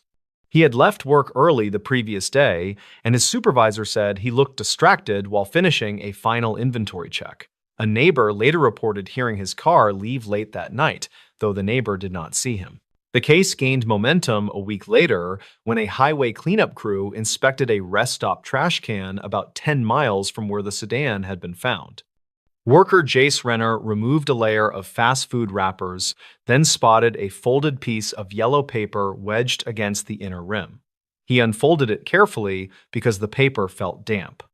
The writing looked shaky, and the message mentioned being followed by a man driving a dark truck with tinted rear windows. The writer said he feared the driver had waited near his apartment for hours, and the final line urged whoever found the note to check the camera near the north ramp. Investigators revisited the rest stop and located the camera mentioned in the note. Though its recording unit malfunctioned during the night, Oren vanished. Technicians recovered partial frames that showed the outline of a person placing something in the trash can. The figure moved quickly and kept a hood drawn low. The images were too blurry to confirm identity, but the timestamp narrowed their timelines significantly. Based on the angle of the shadow, investigators believed the figure arrived shortly after sunrise on the day the sedan was found. Detectives spoke with staff at the fuel station, noted in the receipt. A manager remembered a customer matching Oren's description who bought coffee and left in a hurry shortly before closing. The customer asked if anyone else had been in recently, and the manager said that a dark pickup had idled outside for several minutes before driving off. Witness description of the truck matched the one mentioned in the note. Further interviews revealed that a similar truck had been reported twice near Oren's apartment complex in the week before his disappearance. Both reports came from residents who noticed the truck making slow passes at night. Investigators searched Oren's apartment and found handwritten pages inside a drawer near the kitchen. They were personal notes that described a growing suspicion of being watched, and some lines referred to a sound outside his window during several late nights. One page described a man who seemed familiar, though Oren could not recall where he had seen him. The writing style on the apartment notes matched the style on the paper from the trash can, based on a comparison by a handwriting consultant. The team traced Oren's final hours through bank activity and cell tower data. His last confirmed message came through a workgroup chat where he said he needed to check something before returning home. His car traveled west out of town around midnight, then stopped briefly near his workplace before heading toward the highway. Investigators believed he suspected someone was following him and attempted to reach a more populated area, but changed direction after seeing the same truck behind him. Evidence suggested he pulled over to gather his thoughts or write the note before deciding to continue toward the rest stop. The biggest breakthrough came when an off-duty firefighter named Rowan Spence recalled seeing a dark truck speed away from the rest stop around the same time the figure appeared on the camera. Rowan had stopped for water during an early morning drive, and he noticed the truck because its rear lights flickered as if a wire was loose. He thought the driver seemed tense. Rowan did not see any other vehicles nearby, and his account aligned with the timeframes established through the partial footage. Despite these leads, the investigation slowed when no clear suspect emerged. Reports about the truck led to several interviews, but no matches. The sedan offered no fingerprints other than Oren's, and the phone provided no additional clues after examination. His coworkers believed he worried too much about security protocols at the lab, though none of them saw signs of paranoia or danger. Investigators theorized that Oren may have recognized someone from a past incident, which triggered genuine fear. They found no record of legal disputes or personal threats, yet the note suggested he felt targeted by someone who knew his routine. The note inside the highway trash can became the central piece of evidence in a case filled with quiet gaps. Its rushed handwriting captured a few minutes of panic from a man who believed he had run out of options. The mention of the camera helped narrow the timeline, though the malfunction kept investigators from confirming the figure's identity. The case remains open, and the note sits inside an archive box with other items from that morning. The highway crew still works that stretch every week, and they sometimes mention the day the note appeared in an ordinary trash can beside an empty rest stop. They say it reminded them that people often leave traces only when fear outruns caution. The story has stayed alive among locals who still watch for a dark truck on the long road between towns, even though no one has seen one in years. The footage found behind that locked service closet, a quiet clip from an old maintenance camera, is the earliest known piece connected to this event, and it shows a locked service closet that should not have held anything unusual. That clip was later used by investigators who tried to understand what happened to a junior technician named Laron Pike, whose shift ended early in late autumn. They found the footage behind that same door after it had been sealed for weeks by building security. Laron Pike was 28 with a steady job as a technician at a mid-rise office block on the edge of a mid-sized city. He handled routine inspections and spent most days checking air units and replacing worn switches.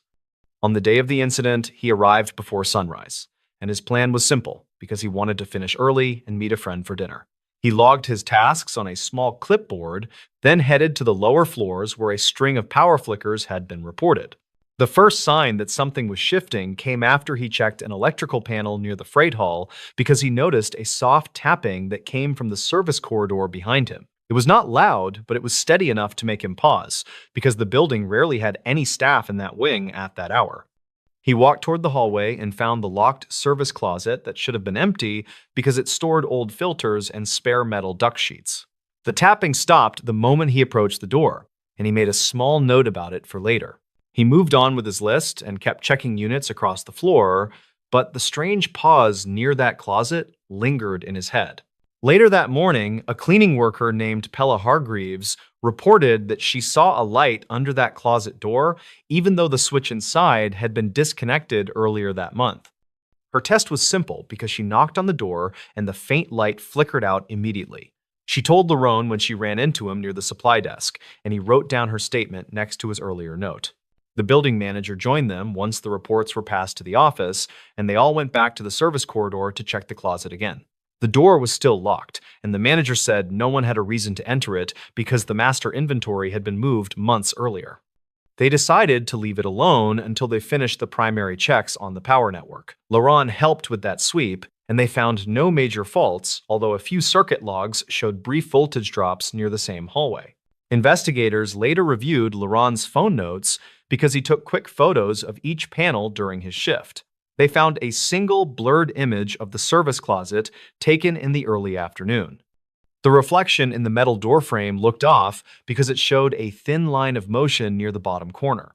It was unclear if that motion came from inside or if someone passed through the corridor at that moment. They checked the corridor camera to confirm, but the camera had been down for 3 days due to a loose wire. The most significant lead emerged after lunch when Laurent told a colleague named Jarrell Penn that he heard something shift inside the closet as he passed through the hall again.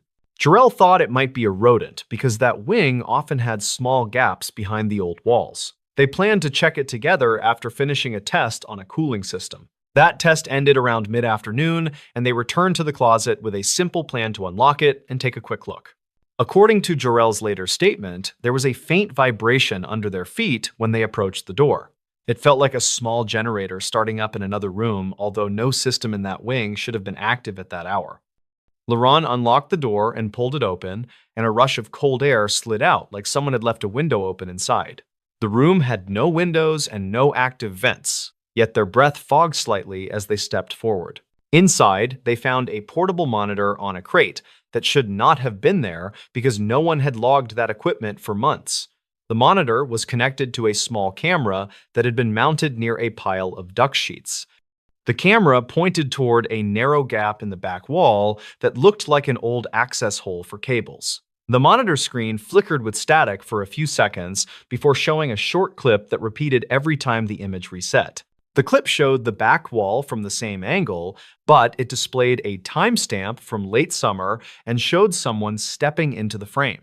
The person wore a reflective vest and held a hammer. They looked like a contractor, but no clear face was visible because of the angle. The clip ended as soon as the figure leaned toward the gap and seemed to tap twice on the wall. The tap resembled the sound Laurent heard earlier that morning. Investigators later tried to match the uniform to any registered contractors, but no record of that vest color or tool brand matched recent work orders. They traced the monitor's serial number and found it belonged to a batch that had been retired 2 years earlier. The crate also held a folder with printed maintenance sheets that ended mid-page, and the ink looked uneven, like someone had rushed through the printer without letting it warm up. The strangest part involved the temperature logs stored in the main system because they showed a sudden drop in that closet around the time Laren and Jarrell opened the door. The drop lasted less than a minute, but fell far lower than normal for that insulated space. Technicians tried to reproduce the effect during later tests, but found no way to drive the temperature down without active equipment. The final known movement of Laren came when he told Jarrell he wanted to check the narrow gap in the back wall because he thought it might lead to an unused conduit. Jarrell said he stepped out to grab a flashlight from the supply cart while Laurent stayed near the crate studying the looping clip. When Jarrell returned, moments later, Laurent was gone and the crate had been dragged 2 feet closer to the wall. There were no signs of a struggle and no debris on the floor. Security was called and a search was launched through every level of the building. They checked old blueprints and found that a small crawl space existed behind that wall, although records showed it had been sealed during renovations in the late 2000s. A remote camera was pushed inside during the search, but the crawl space ended in a collapsed section where cables hung like dead vines against concrete. Weeks later, the closet was officially sealed by the building manager. During that process, they found the small camera still recording, although its battery should have been empty long before that day. The final moments on the recovered footage showed the empty closet with the door slightly open. The cold air effect happened again because frost formed on the metal crate for several seconds before fading. No figure appeared on the clip, and no sound occurred except a soft tap that matched the earlier reports. The case remained open because no trace of Laurent turned up anywhere in the building or the surrounding lots. Some investigators believed he crawled into the sealed gap and became trapped, although the remote camera found no sign to support that. Others thought the earlier contractor in the clip might have accessed the area for reasons that were never logged. Those theories remained unproven because no further evidence surfaced. The building keeps the closet sealed, and new tenants use the hallway without knowing much about the incident. Maintenance staff still mention the odd patch of cold air near that door when the seasons shift, but they treat it as a minor quirk that does not affect their routines. The older technicians say the footage probably captured a forgotten repair crew, even if the records were too messy to confirm that. The quiet clip remains in a small archive box in the manager's office. It shows an ordinary room, an old crate, and a narrow gap that never leads anywhere clear. It holds a brief record of a moment when something felt off in a place meant for simple repairs. It leaves a quiet reminder that even a locked service closet can hold questions that never settle completely. What this abandoned rest stop revealed still haunts investigators. Highway crews still talk about the rest stop like it is some quiet bruise on the side of the old state road, the kind you notice only when the weather turns gray and the trees start leaning a little too close to the pavement. The building is gone now, replaced by a fenced patch of gravel. But the story stuck because of what happened to a surveyor named Kieran Holt. The case file is dusty, the statements are messy, and the investigators who worked the first week still say they never really settled on one clean explanation. They just know something was wrong there long before anyone realized they should have shut the place down tighter. Kieran was not the dramatic type. He was the kind of guy who always double-checked distances, kept backup batteries in his truck, and made small handwritten notes even when the radio logs were enough. He handled hundreds of miles of rural roads for the planning office, and that route took him through long stretches of quiet land where the only sound came from power lines humming over empty fields. People who knew him said he actually liked the silence because it made the work feel straightforward. He just measured things, wrote things, fixed things, and went home. That morning, he left before sunrise because he wanted to finish early and beat a patch of oncoming rain. The abandoned rest stop sat along his first checkpoint, and even though it had been closed for years, he still stopped there sometimes to take signal readings. It gave him a clear view of the ridge and the highway bend. It was habit more than necessity, and he had done it so many times that no one thought twice when they looked at his assigned route later. The patrol video that eventually became the anchor of the whole timeline showed his truck pulling up to the cracked entrance. He gets out, checks the sky, and walks toward the old restroom building with his binder under one arm. That is the last clear image of him moving normally. Everything after that is fragments. Investigators learned that the first thing that caught his attention was a shoe print, one clear print in a layer of pale dust near the doorway. It had sharp edges, almost fresh. He took a picture of it because that is what he did whenever something looked off. He was not paranoid, just methodical. He probably thought someone slept inside the building during the night. It happened sometimes on remote highways. He wrote down the time, circled the note, and stepped into the entrance. The hallway was dark and carried a strange, muffled echo, like the walls were padded even though they were just old tile. He heard a scraping sound from deeper inside. Not metal dragging, not an animal. Something steady and slow, like someone shifting their foot across grit. He called out, waited, and heard nothing. The sound stopped like it had been listening. Kieran walked back to his truck to radio the office, but his voice broke apart in static. The dispatcher later told investigators that the call sounded like it was underwater and bouncing through a long metal tube. She heard only fragments: his name, a location code, and something that sounded like movement inside. He tried again, and the signal died. That alone was unusual because that section of highway always had clean coverage. The binder recovered from his truck showed his own version of events. He wrote hallway sound, not wind, and then another line about a broken window at the back of the building. Investigators confirmed the window had been shattered outward. That meant something inside forced its way out, even though the inside had been boarded months earlier. Two highway workers driving through the area about an hour after Kieran arrived reported seeing a person moving inside the hallway.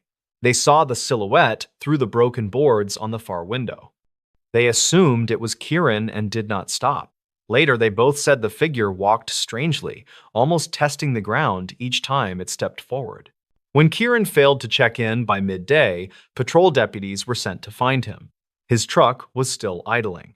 The driver door was open. His binder was on the passenger seat with a page ripped halfway down. His pack lay near the broken window. The last photo on his camera showed the hallway inside the building. At the far end of the frame, barely visible, stood a faint figure leaning against the corner. No one could tell if it was facing the camera or facing away.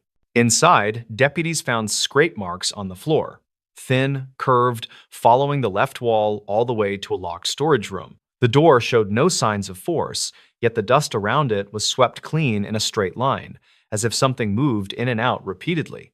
The key they used to open it had to be fetched from the district office because no one had unlocked that door since the rest stop closed. Inside the storage room, they found an old maintenance cart shoved off to one side. Beneath it lay a faded maintenance log from the late 2000s mentioning a ventilation repair and a crawl opening behind a panel. The panel had been sealed for decades. The log was not supposed to be there. When investigators removed the panel, the cavity behind it ran deeper than any blueprint suggested. The air that came from the gap was cold and carried a metallic smell that clung to clothing. A search camera was lowered inside. The footage showed concrete walls narrowing into a crooked tunnel barely large enough for a grown man to crawl through. 10 feet in, the camera light hit something reflective. A highway vest, not folded, not discarded, hanging there in a slack curve as if someone had leaned their back against the wall and slid downward. No body, no markings, no drag trails. Just a vest that did not match any active crew assignments. Temperature drops inside the cavity were recorded several times. Each time the camera paused, the air dipped sharply. No external vents, no crosswind, no clear cause. The readings were entered into evidence but never explained. Investigators expanded the search into the forest beyond the rest stop. Dogs were brought in, drones were flown. For 3 days, they found nothing. No footprints, no broken branches, no cloth fibers. Only a small piece of metal near the far tree line, a fragment from a maintenance badge series retired decades earlier. Demolition crews arrived weeks later. They tore down the restroom building section by section. Workers reported strange acoustics in the hallway where Kieran took his final photo. Their tools sounded muted, as if wrapped in thick cloth. When they opened the wall near the crawl cavity, they found only a narrow, empty slot and a single metal hook drilled into the concrete. The hook had no purpose. The record showed no installation request. It faced inward, toward the cavity, like something had hung there long ago. In a thin layer of dust near the base of the cavity, they found a scrap of notebook paper. The edges were frayed as if torn in a hurry. The paper held 2 words in Kieran's handwriting: saw movement, no time, no location, no arrows, just those 2 words. Deputies later said the note bothered them more than anything else. He was careful, organized, and thorough. He always wrote full details. The only reason he would write something that vague was if he did not have time to write anything else. The rest stop was leveled to the foundation. The land was fenced off. The planning office rerouted all field checks away from the area. They said it was because the ground had become unstable, but the people who handled the paperwork knew that was just the clean explanation. Highway Patrol still reports occasional signal dips near the bend, only for a second, only when the morning fog is low. One deputy said he once saw a figure near the fence line in the gray light, standing too still to be a deer and too tall to be anyone from the service crew. When he turned the cruiser around, the figure was gone. The old case file sits in a drawer labeled Holt, Kieran. The binder, the camera, the scrap of paper, the vest, the temperature logs, the patrol video. None of it answers the basic question of where he went. Investigators who worked the early days still say the same thing when the topic comes up during late shifts. Whatever moved inside that building did not walk out through any of the exits. And whatever Kieran saw in that hallway moved first. The final recording from that flooded church basement. Late in the spring of 2012, a volunteer crew pulled a waterlogged recorder from a collapsed basement under an old rural church. Reports spread that the final audio on the device captured the last known moments of a maintenance worker who vanished during a sudden flood. Ronan Hale was 39 and worked as a part-time caretaker for that small church at the edge of a quiet farming town. He spent most days fixing loose boards or clearing brush behind the lot, and he usually kept to himself. On the afternoon this happened, he planned to finish an inventory list before joining his sister for dinner in a nearby township. He showed up shortly after noon and noticed muddy streaks along the stairs that dropped toward the lower storage rooms. The church sat near a narrow creek, and the building had a long history of minor flooding after heavy storms. Ronan figured it was another routine cleanup and carried a battery lamp down to check the drain lines. When he reached the landing, he heard a faint ticking echoing from somewhere past the stacked folding chairs. He also saw a thin sheet of water drifting across the concrete toward the maintenance alcove. Witness statements later described him as calm, since he handled similar issues many times without trouble. Still, something about the slow, rhythmic sound bothered him. He placed his small recorder on a shelf near the stair base so he could replay any strange noises for the plumbing contractor. Records confirm he often did that when pipes groaned or pumps stalled. A neighbor recalled that Ronan believed strange sounds usually meant a stuck valve or trapped air inside old lines. Minutes later, the creek rose faster than predicted, and water began forcing itself beneath the rear foundation. According to archived weather logs, the storm upstream had dumped far more rain than expected, and the narrow channel behind the church could not clear fast enough. The basement started filling from the farthest corner first, leaving Ronan cut off near the central posts. He radioed a brief message to the grounds coordinator saying he needed to move a heavy storage bin away from the drain. Then the signal cut out without further updates. The coordinator attempted several calls, but only heard faint splashing on the other end. Emergency crews were dispatched, but could not enter the building safely until the current slowed. The rescued recorder revealed a clearer timeline. The audio began with Ronan muttering about the strange ticking that seemed louder than before. He walked toward the back alcove where tools were kept, and the lamp clinked lightly each time the cord brushed metal shelves. Investigators later compared the pattern to a leaking valve that steadily hit a rusted pipe, though the source was never fully confirmed. As water rushed in, Ronan tried to move toward the stairs, but slipped when the current swept across the floor. The recorder captured him steadying himself while commenting that the water felt warmer than expected. Experts noted that groundwater sometimes rose through fractured soil pockets, which could hold warmer runoff, so his remark aligned with natural conditions. Midway through the recording, he found a narrow beam of daylight pushing through a cracked board along the far wall. Some locals claimed the area once held a sealed passage to a storage pit used decades earlier.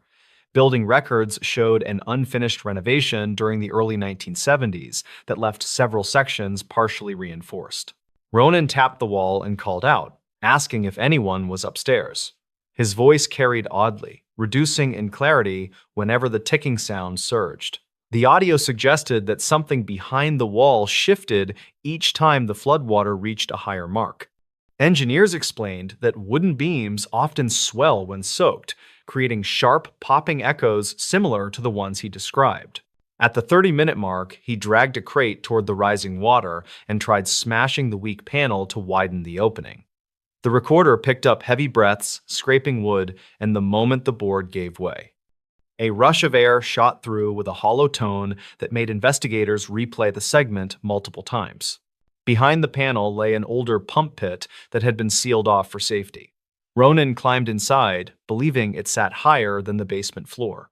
Archival diagrams showed the chamber was once used for heating lines, though it had been disconnected long before. The space offered only a few inches of clearance from the ceiling, but Ronan seemed convinced it could buy some time. The recorder captured him trying to describe what he saw inside. He mentioned rows of iron hooks mounted on support beams and a narrow ledge carrying dusty jars. No records exist explaining why those hooks remained in a decommissioned space. A retired groundskeeper told investigators that the pit might have stored repair equipment during early construction, but could not recall exact details. Water rose into the chamber faster than Ronan expected. He climbed onto an overturned crate and kept speaking to the recorder while shining his lamp at the far corner. The ticking noise seemed louder than ever, echoing as if bouncing off several close surfaces rather than one. Audio analysts believed multiple metal components vibrated under sudden pressure, which could create overlapping pulses similar to a rapid knock. Near the end of the recording, his tone changed. He said he saw movement near the jars, describing a shifting ripple that matched the lamp beam. Researchers proposed the jars trapped pockets of air under their lids, creating bubbles as the temperature changed. The motion could have startled him, since dim light often distorts reflections on rising water. Moments later, the crate under him tipped, and he fell against the recorder shelf he had brought into the chamber. The splash nearly drowned the microphone, but it kept capturing faint sounds. He shouted toward the cracked entry, saying the current was pulling through the opening as if water drained toward a lower point. Engineers later found a small section of rotted flooring under the pit that had collapsed, allowing water to rush downward into a deeper cavity. The final clear segment recorded Ronan calling out that he could feel the floor shifting. Then there was a sharp crack, followed by a sudden roar as part of the lower structure gave way. The audio ended with a rush that matched water pouring through unstable timber. Rescue crews found no sign of him once the flood receded, and the cavity beneath the pit remained too unstable for deeper searches. Investigators concluded that he was likely swept into a collapsed subchannel formed by decades of erosion. The ticking sound remained the only unexplained detail, though most experts agreed it was probably a combination of pipes, swollen beams, and loose metal vibrating under pressure. The church was later reinforced, and the basement was sealed for safety. Some volunteers claimed they still heard faint rhythmic taps during heavy rain, though that was never verified. The recorder was stored with the case notes, serving as the only account of what happened beneath that flooded floor. In the years since, Ronan's family kept a quiet memorial near the creek trail where he liked to walk after work. They said they preferred believing he fought hard to find a way out during those final minutes. The recording remains a reminder of how quickly familiar places can change when hidden parts of old structures finally give out. The terrifying pattern behind these abandoned campsite calls. In late autumn of 2019, a string of abandoned campsite calls started showing up on a small county dispatcher log. Every call sounded like someone was trying to describe the same quiet forest sound before abruptly going silent. The pattern only became clear after a ranger reviewed the recordings weeks later. Kalen Drew was 37 and worked as a seasonal ranger who covered a stretch of woodland near an old reservoir. He spent most mornings checking trail markers or reminding campers to store food safely, and he usually finished his route by early afternoon. On the day he first heard about the calls, he had planned to photograph a ridge for a new map update. He stopped by the dispatch office before heading out and saw a printout listing 3 short, incomplete calls that all came from similar tower coordinates. Each call ended in under 30 seconds and contained the same low tone in the background. The dispatcher remembered the callers sounding unsure about what they were hearing, which caught Kalen's attention because the region rarely had unusual wildlife activity. He drove toward the reservoir and parked near a small access gate. Weather reports later noted a strong cold front moving toward the area that afternoon, which often caused strange echoes through narrow valleys. The air already felt heavy and carried a distant metallic note that he assumed came from shifting ice across the water. When he reached the ridge trail, he noticed a flattened tent tucked beside a cluster of pines. The soil around it showed no clear footprints, and the fabric was still clipped to its frame. Rangers who reviewed his photos said the campsite looked abandoned only hours before he arrived, with gear left in positions that suggested a fast exit without packing. Inside the tent, he found a small radio with its battery drained. The dial was set to a frequency used by hikers for quick contact with nearby groups. Witness statements later mentioned faint chatter from that channel the night before, though no confirmed calls were logged until the 3 incomplete ones. Kalen moved farther down the trail and checked another clearing where a second campsite usually stood. The fire ring remained warm enough to fog the air around it. He found 2 chairs facing the tree line, as if someone had been listening closely moments before leaving. A plastic cup lay on its side next to a torn page from a pocket notebook.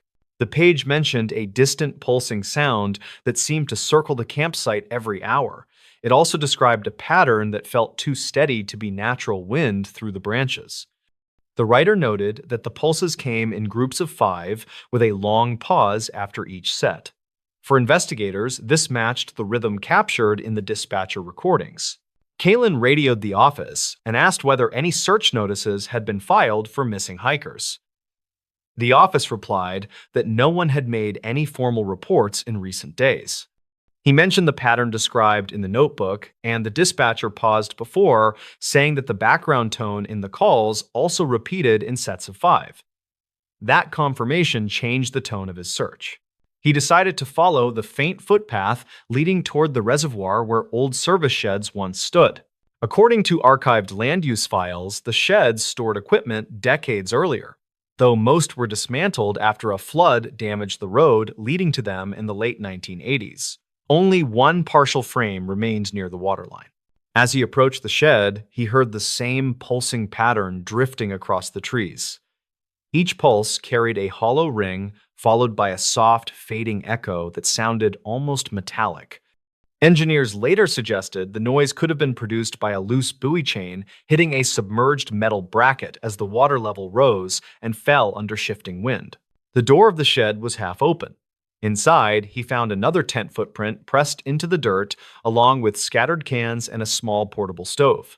A bright orange hiking pack sat against a beam with straps still buckled.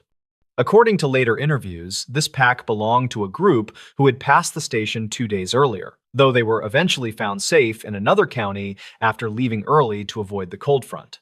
The surprising detail came from a small recording device attached to the front pocket of the pack. Its red indicator was still blinking, suggesting it had made a short call before running out of power. Kalen played the final segment and heard the same pulsing sound, followed by a strained voice saying a single phrase. The voice said something was moving between the campsites in perfect rhythm with the pulses. He carried the device outside and tried matching the recorded pulses with the sound over the reservoir. The rhythm aligned almost perfectly. When the wind shifted, the pulses grew softer but remained evenly spaced. He noted that every time a pulse hit a louder point, the surrounding birds went silent. Biologists later confirmed that sudden pressure changes around water can startle local wildlife into brief, quiet spells. Kalen searched the shoreline for any sign of the missing hikers mentioned in the notebook. He found only a narrow trail in the reeds that ended near a cluster of driftwood. The mud showed small divots spaced evenly apart. Experts believed these came from someone running across wet ground while carrying a loaded pack. The stride pattern suggested urgency rather than a casual hike. He followed the trail until he reached a rocky ledge where the water carved a narrow inlet. There, he discovered a portable lantern resting on a flat stone with its light still flickering on a dying battery. Someone had placed it carefully, facing outward toward the water as if signaling for help. Kalen turned it off to preserve the battery and noticed fresh scratches on the stone beneath it. The scratches showed the same 5-count pattern seen in the notebook. Investigators believed the marks indicated someone trying to track each pulse while waiting for the next. This detail strengthened the idea that the hikers believed the sound represented something moving or shifting in response to each pulse. Kalen radioed the office again and described everything he found. The dispatcher admitted that the three abandoned calls also ended right after the fifth pulse in each cycle. This coordination unsettled Kalen enough that he chose to head back toward the first campsite before nightfall, hoping to find any detail he might have missed. On his way back, the pulses grew sharper as the wind calmed. He paused near a boulder and listened to the rhythm echo across the valley. He noticed that each pulse was followed by a faint rattling sound from deeper inside the trees. Later analysis suggested the rattling could have come from an old fence line partially buried under soil that shifted whenever the wind pushed water against the reservoir wall. When he reached the flattened tent, he found a new set of footprints crossing the earlier ones. These prints pointed toward the access road and appeared lighter, as if someone had walked slowly and carefully. Rangers concluded the hikers likely returned during the short window after Kalen left the site. They probably wanted to avoid the falling temperature and chose the closest route out. The final piece came later that week when audio technicians studied all recordings together. They discovered that the pulsing sound formed a pattern identical to a failing pressure valve inside a submerged outflow pipe near the reservoir dam. When water levels reached a certain point, the valve played a repeating tone that carried through the valley during temperature drops. The hikers likely misinterpreted the sound during the foggy evening when echoes can distort direction. Their calls ended abruptly because their devices struggled to keep signal strength in that valley. They also left the campsites quickly when the shifting pressure caused branches and loose metal to rattle in sync with the pulses. Kalen filed the full report and recommended additional signage near the reservoir trail, explaining that strange echoes may occur when water levels change suddenly. He also noted that no evidence suggested anyone was harmed or pursued by anything unusual during the events. In the years after the incident, the abandoned campsite calls became a quiet lesson for new rangers. They learned that patterns in remote places often come from the land itself, rather than from anything hidden within it. The recordings remain stored in the office as a reminder that fear can grow quickly when sounds repeat with perfect rhythm in a dark and unfamiliar forest. This forgotten photo wasn't meant for you. Reports about this photo surfaced after a retired volunteer mailed a small envelope to a regional archive during late summer. The image inside showed a dim roadside meadow with a shadowed figure standing near a broken fence. The envelope also held a note claiming the scene connected to an incident that never reached public attention. Lennox Har was 29 and worked as a field assistant for a small environmental survey group based near a rural valley. He spent most days collecting soil samples or checking wildlife cameras scattered across old service roads. His simple plan that afternoon involved retrieving a damaged camera before an incoming storm reached the ridge. He drove a narrow gravel route often used by hunters who needed quiet access to deeper trails. The air felt still and heavy as clouds pushed over the hills with slow, deliberate motion. He parked near a worn pullout because the last recorded coordinates for the broken camera placed it 200 yards beyond that point. The incident started when he found the camera half buried under fallen branches near a shallow ditch. A cracked lens cover suggested it had been struck by debris during a recent wind event. He removed the memory card and placed the camera in his pack because he planned to review the footage later at their office. Lennox began walking back toward his truck when he noticed a second trail of disturbed leaves leading into a small clearing. The path looked narrow and oddly straight, which conflicted with the random patterns that wind usually created. He followed it slowly since local rangers often mentioned that survey work required careful documentation of unexpected environmental changes. The trail ended at a clearing containing a collapsed metal sign hidden under vines and scattered bark. The faded letters once indicated a temporary rest area built during 1996 for road crews resurfacing the nearby highway. That rest stop had been dismantled after funding cuts left only foundations and broken fencing behind. His first complication appeared when he saw an old disposable camera lying beside the collapsed sign. It rested on a patch of dry grass that showed no prints or debris around it. The casing looked weathered, but the film compartment remained intact, which felt unusual for an item exposed to harsh seasons. He picked it up and lightly shook it, which produced a faint rattle suggesting partial film still inside. He He placed it in his pack because their office kept an outdated film reader for educational projects. He planned to examine it later and mark its location in the survey log to maintain proper documentation. The second complication appeared as he prepared to leave the clearing.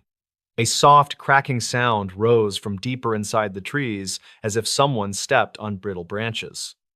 Lennox paused because he believed a person might be in distress or possibly hiding from the approaching storm. He called out a quick question asking if anyone needed help. No one responded, though. The air carried a brief shift in temperature that made him draw his jacket tighter across his chest. He started walking again and aimed to reach the truck before rainfall soaked the route and turned the ditch into a deeper channel.